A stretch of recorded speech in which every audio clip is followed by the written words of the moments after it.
The best reporters in the nation to unpack what's really happening and have a conversation that's not about point of view, but about informing the American people. Washington Week. All new Friday night at 7 on Arizona PBS.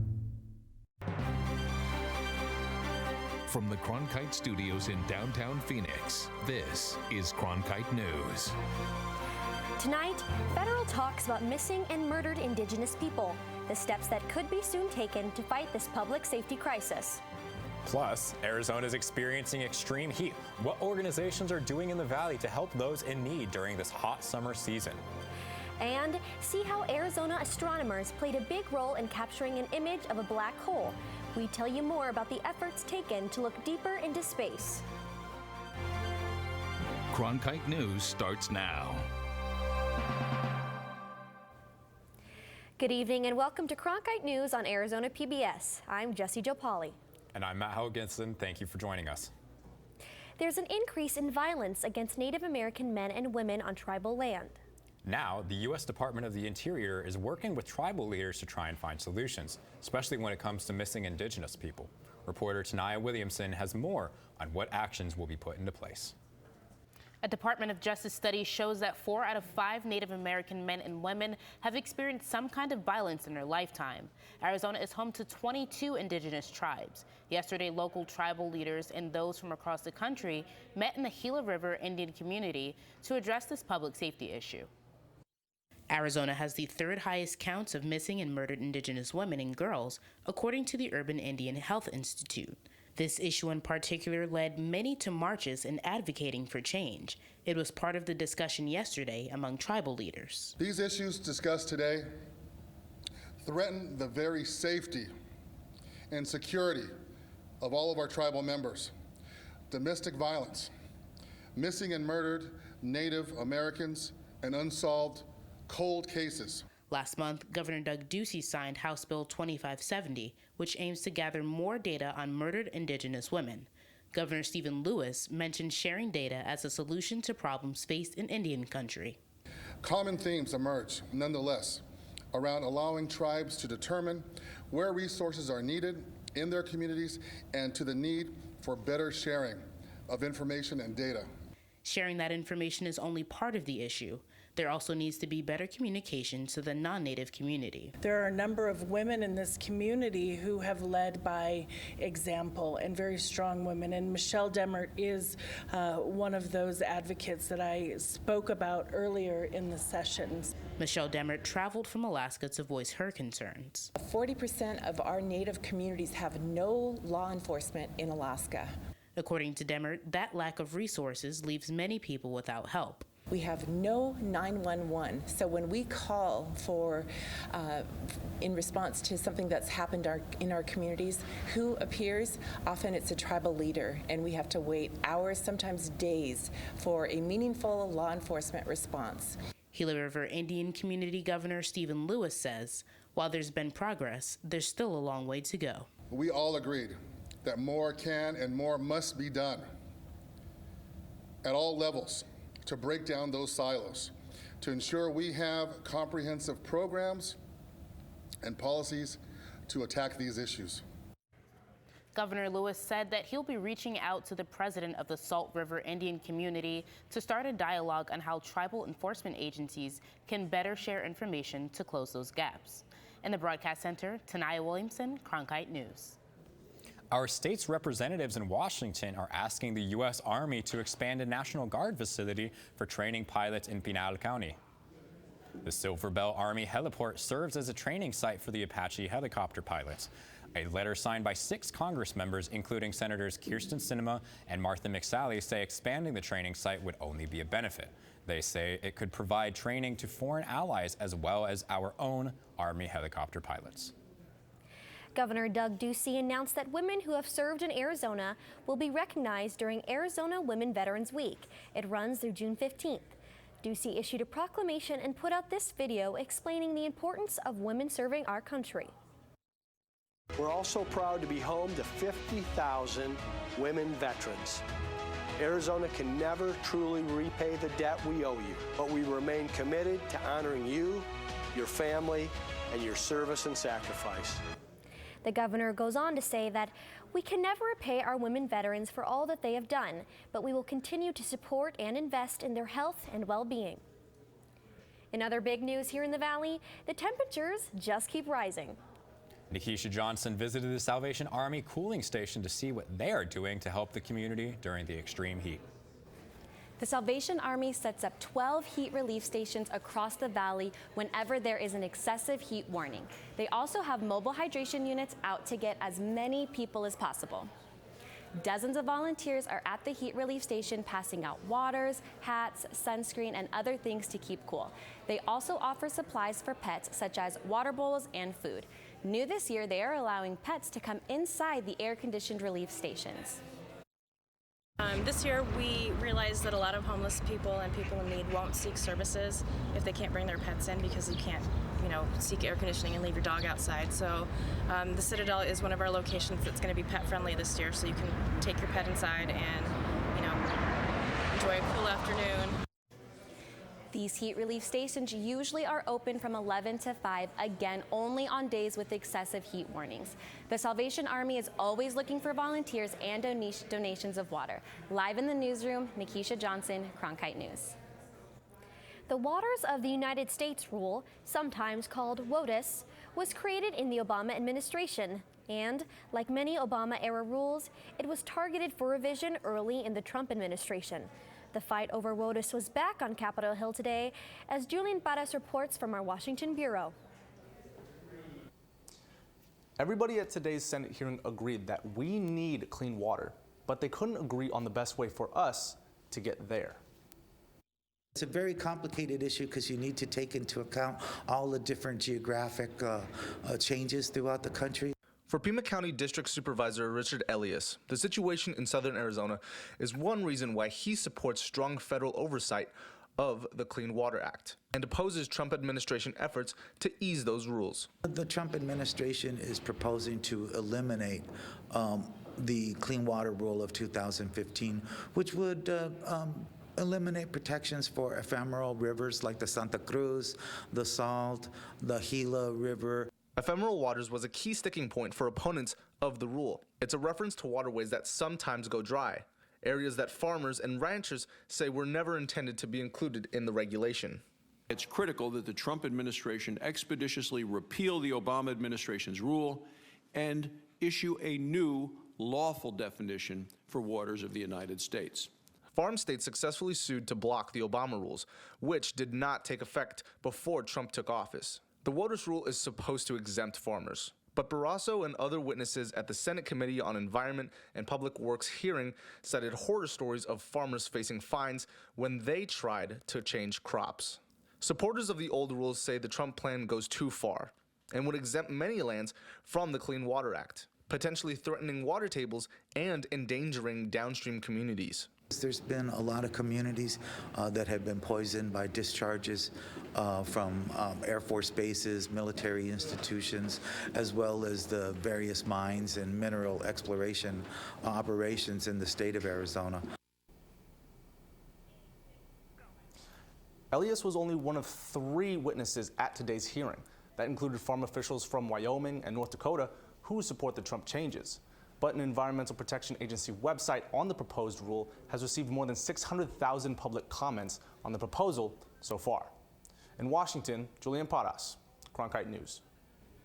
Earlier this year, Congress approved a permanent extension of the Land and Water Conservation Fund. That's a federal program that dedicates money from offshore drilling leases to state and local park and recreations projects. That fund has collected billions over the years and sent more than $240 million to projects in Arizona. But while the program's future has been secured, funding is not. That's why House members rallied on Capitol Hill today for a bill that would fund the LWCF permanently. They hope it can pass with the same bipartisan support that the earlier bill did. The fund must be reauthorized, and it must be permanent.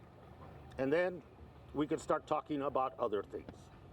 And that was accomplished. Again, not a singular act by anyone, but a collective effort on the part of many, many people in and out of Congress. The bill currently has only 10 co-sponsors, but one of them is Grijalva, who chairs the committee that will hear the bill, improving its chances. Coming up, the first image of a black hole has been captured.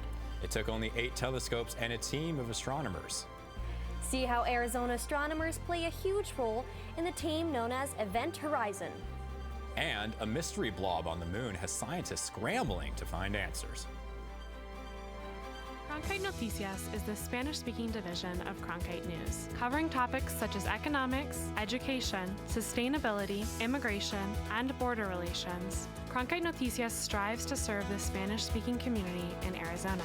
Under the guidance of prominent Spanish-speaking professionals, students at the Walter Cronkite School of Journalism develop content for our broadcast partner, Univision, as well as on Facebook and Twitter. Explore Cronkite Noticias at cronkitenoticias.azpbs.org. By the year 2050, there will be more plastic in the ocean than fish. Before Professor Halden, I had an insane amount of passion, but I almost felt helpless because I didn't know how to use it.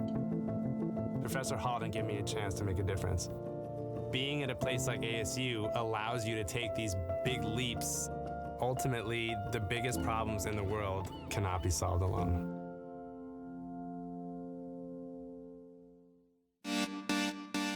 Stay in the know on the go.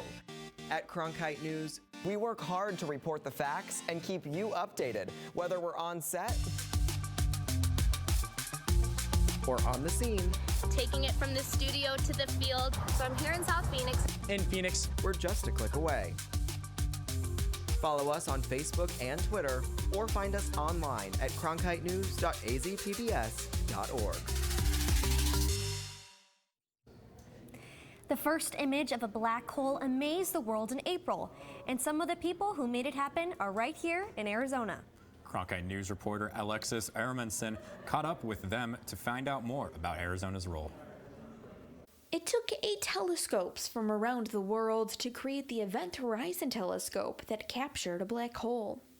Dimitrios Basaltis is one of the scientists who was a part of the team. He says there was a clear reason why Arizona was involved. We have exquisite weather, and this is why the only telescope on the continental U.S. soil that contributes to the Event Horizon telescope was in Mount Graham in the state of Arizona. A black hole has such a large mass that the force of gravity will become irresistible to everything, including light. Daniel Moroney says that region becomes cut off from the universe behind what's called an event horizon. And that gives us the name of this project. We're trying to directly observe the event horizon of a black hole. As a black hole has never been seen before, a method had to be created to theorize what the image could look like. That's where Chi-Kwan Chan, an associate astronomer at the University of Arizona, came in. He created a supercomputing program that allowed simulations of black holes. Very luckily, the U of A has a lot of supercomputing power, and that allows me to do something extraordinary at the U of A.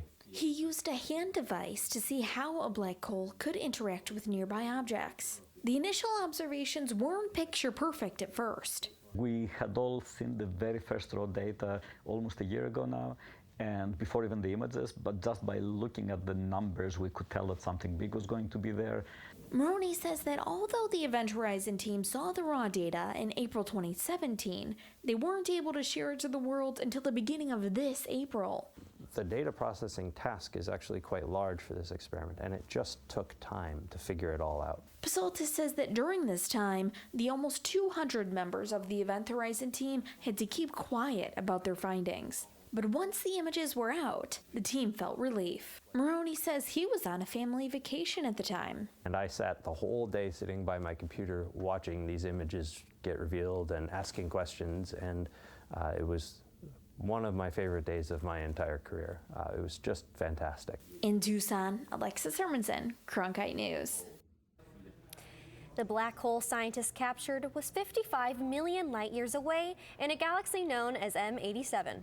Daniel Moroney says there's still much to learn about black holes. The next step is to look at the black hole in our galaxy and eventually photograph all the known black holes in the universe. In other space news, astronomers are scratching their heads over a huge lump beneath the moon's surface. Scientists say it's about 5 times larger than Hawaii's Big Island, and you can see it inside this circle. Scientists at Baylor University made the discovery but aren't sure what it is. It lies at the bottom of a huge crater created by an asteroid impact about 4 billion years ago. One theory is the mass is metal left over after the impact. If that's true, the mass would be a gold mine for scientists exploring the history of our solar system. And if you're looking to visit space, all you need is some extra money lying around and NASA will take care of the rest. The agency plans to charge about $35,000 a night per passenger to sleep on board the ISS. Starting as soon as next year, the station can accommodate up to 2 paying visitors for up to a month. Visitors will have to sign contracts with SpaceX, Boeing, or other companies, which will pay for the ride and rocket fees. Coming up, ADOT is hard at work for the upcoming monsoon season. Find out how they use a series of pumps to drain the water so our freeways and streets don't get flooded during the heavy rain.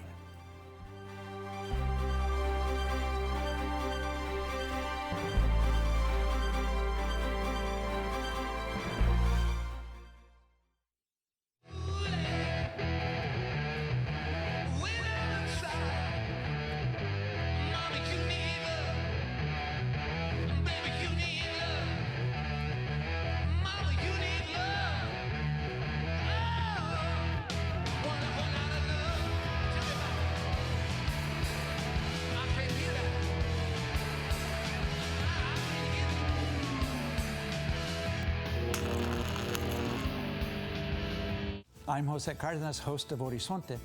Each week, we bring you experts and community leaders to discuss the issues that are vital to our community here in Arizona. We cover the stories that affect and inspire us and our families, and talk to the newsmakers who shape the communities where we live. Horizonte is your source and your voice for what matters most here on Arizona PBS. With wildfires, a scarcity of water, and other environmental issues facing the Earth today, it's critical to stay up to date with local impacts of a changing climate. That's why we created Elemental, Covering Sustainability, a multimedia collaboration between public television and radio stations. From climate change to water conservation to renewable energy and much more, Elemental covers the latest in sustainability news. Find our stories on our website, elementalreports.com. As journalists at Cronkite News, we report on stories that matter to you by focusing on the local impact. We dig deeper and work tirelessly to keep you informed. Live in Wickerburg. Live in Los Angeles. In Cleveland, in Washington, in Louisville. From Jerusalem. Live in Philadelphia. From around the world to right here in Phoenix. At Cronkite News, we report the facts and stick to the truth.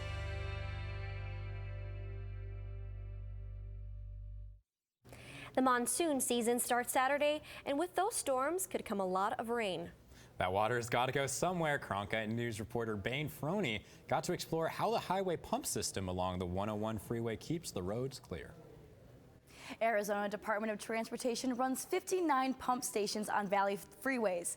These stations are used to get rid of stormwater that can flood the roads.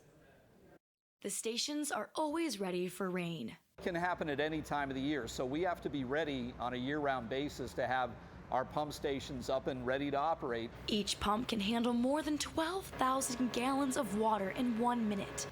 Each pump station typically has 3 to 5 pumps. An ADOT spokesperson, Doug Ninsel, says they can get quite a workout during the monsoon. That's a lot of runoff that's heading toward the pump station, and these engines and pumps will turn on as needed in order to lift that storm water away from the freeway system. The pumps also pull in plenty of trash.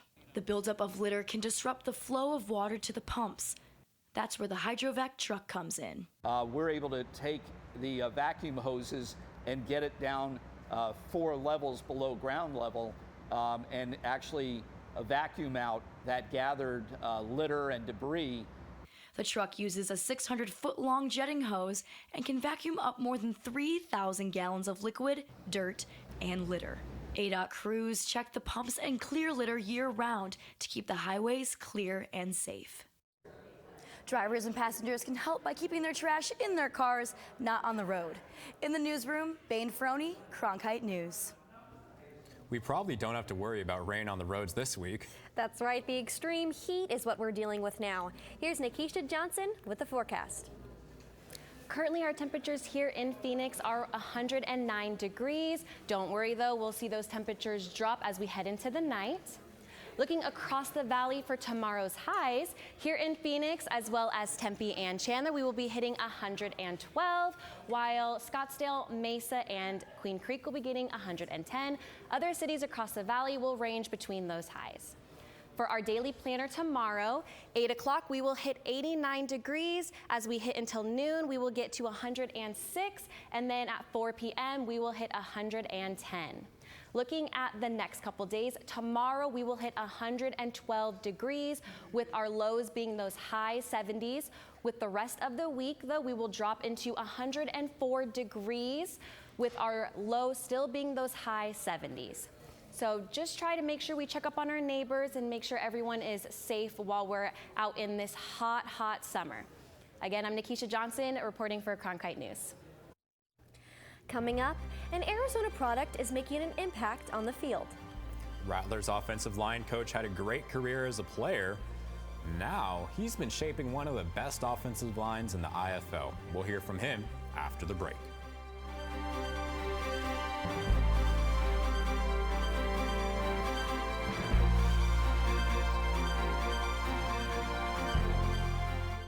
I'm Judy Woodruff, anchor and managing editor of the PBS NewsHour. The journalists of tomorrow face a fast-changing media landscape, but quality news remains vitally important to our communities, our country, and our world. At ASU's Walter Cronkite School of Journalism and Mass Communication, students learn solid, reliable reporting, holding the powerful accountable, and rebuilding the public's trust. The Cronkite School and Arizona PBS, preparing the next generation for a stronger future of journalism. I was impressed how expansive the children's educational program is. I had no idea teachers go over the entire state reading books to children in both Spanish and English if they don't understand, so that the parents can teach their children what the value of reading a book is. I had no idea that you did that. You know, that in and of itself is spectacular. For more information about including Arizona PBS in your future plans, visit azpbs.org/giving. Millions of people die every year from drinking dirty water. I would never have felt I had the ability to do something without ASU pushing me. We built filtration systems out of local materials with the people. To see those kids drink clean water for the first time, it's the most rewarding feeling that you can ever have. I went to ASU because I wanted to change the world. The thing I never would have expected is how the world would have changed me. I'm Matt Berry, ESPN Sports Center anchor and graduate of ASU's Walter Cronkite School of Journalism and Mass Communication. With its bachelor's and master's degrees in sports journalism, the Cronkite School is preparing the next generation of sports journalists to tell stories that matter, stories that excite, inspire, and inform. Cronkite immerses students in covering sports at all levels in one of the country's top sports markets. It's this hands-on experience under the guidance of award-winning sports media veterans that shape the top journalists of tomorrow. Millions of people die every year from drinking dirty water. I would never have felt I had the ability to do something without ASU pushing me. We built filtration systems out of local materials with the people. To see those kids drink clean water for the first time, it's the most rewarding feeling that you can ever have. I went to ASU because I wanted to change the world. The thing I never would have expected is how the world would have changed me. The Arizona Rattlers offensive line is seeing a lot of success. As Cronkite News reporter Gabriel Moreno reports, the players are crediting one coach because of his own field experience. We represent Rattler Nation. Arizona Rattlers offensive line coach Connie Kawahi spent 11 years as a center in the National Football League. Having that experience of actually playing, I can kind of transition that into my coaching.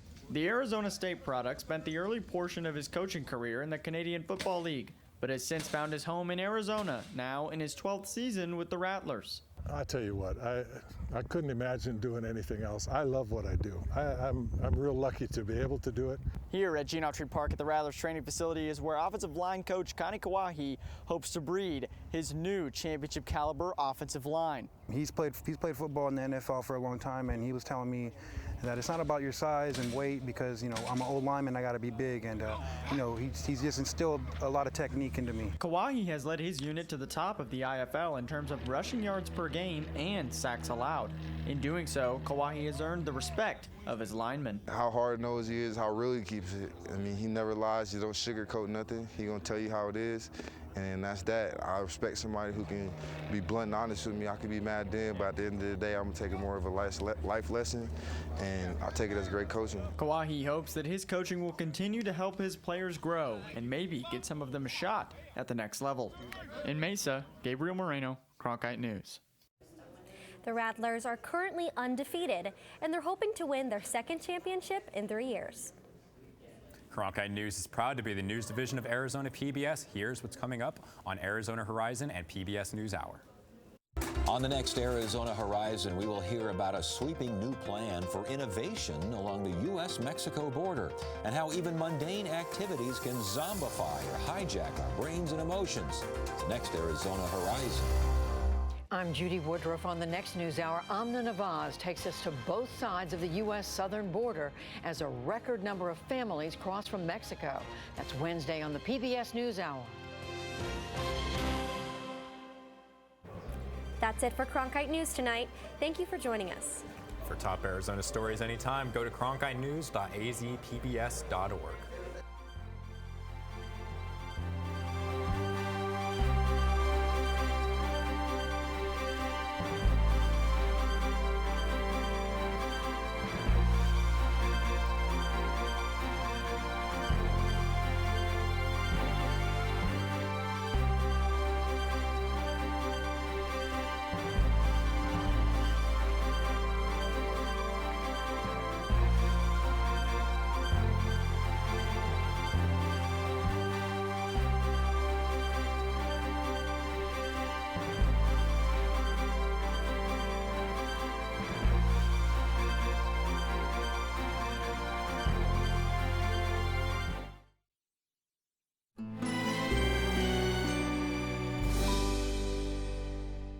Killer rocks on a collision course with Earth. Can new technology help prevent disaster and turn a deadly threat into a lucrative opportunity? We've only just begun to understand their resource potential. Asteroid, Doomsday, or Payday on Nova. All new tonight at 8 on Arizona PBS. Explore new ideas and new worlds here on Arizona PBS.